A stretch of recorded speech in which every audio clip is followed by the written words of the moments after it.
د ریاست الوزرا اقتصادي معاونیت په یوه اونۍ کې اوس د خدمت او د یووالي وخت دی.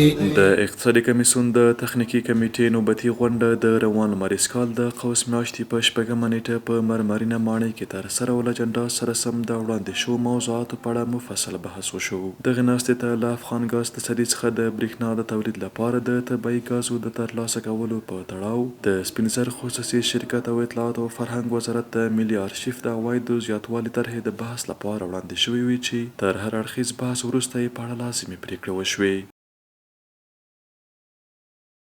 د ریاست الوزرا اقتصادي مرستیال محترم میر عبدالغني برادر اخوند د روان لمریز کال د قوس میاشتې په اوومه نیټه په سرپل ولایت کې د آمو نفتي حوزې د نفتو د استخراج د اتو نورو څاګانو پرانیسته وکړه. د ریاست الوزرا اقتصادي مرستیال په همدې مناسبت جوړو شوو مراسمو ته وویل اسلامي امارت د ټولو ولایتونو متوازن پرمختګ ته پاملرنه کړې او دا د اوس په سرپل ولایت کې د یوې مهمې پروژې د پرانیست شاهدان یو چې زیاته ګټه به یې د همدې ولایت اوسیدونکو ته ورسیږي.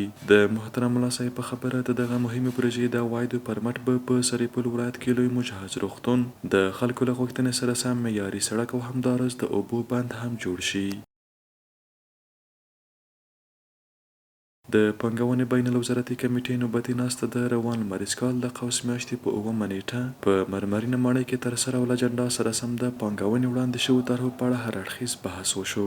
دغې ناستې ته د هیواد په څلورو زونونو کې د کرنې، مالدارۍ او کرنیزو تولیداتو د کمپلیکسونو جوړولو سربیره په مختلفو سکتورونو کې د پانګونې طرحې د خصوصي سکتور له لوري وړاندې شوې. یعنې طرحې د پانګونې بین الوزارتي کمیټې له لوري په پرنسپ کې تایید او د تخنیکي، اقتصادي او حقوقي ارزونې لپاره اړوندو وزارتونو او ادارو ته راجع شوې.